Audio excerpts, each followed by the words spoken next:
P T I کے گزشتہ روز ہونے والے پارلیمانی پارٹی کے اجلاس کی اندرونی کہانی سامنے آ گئی۔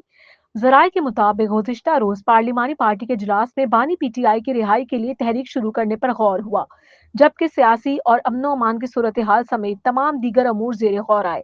ذرائع کے مطابق وزیر اعلیٰ کے پی کے علی امین گنڈاپور نے پنجاب اسمبلی کے باہر پی ٹی آئی اراکین کے حق میں مظاہرہ کرنے کا فیصلہ کیا، جہاں وہ عمران خان کی رہائی سے متعلق تحریک کا اعلان بھی کریں گے۔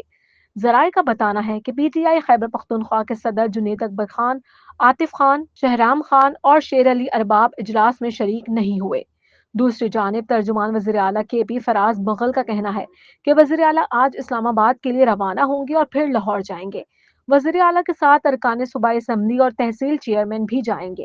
ترجمان نے بتایا کہ علی امین گنڈاپور پنجاب اسمبلی کے باہر پی ٹی آئی ارکان کے حق میں مظاہرے کریں گے اور احتجاج میں بانی پی ٹی آئی کی رہائی کے لیے تحریک کا اعلان کریں گے۔ وزیر اعلیٰ کے پی احتجاجی تحریک کو لیڈ کریں گے۔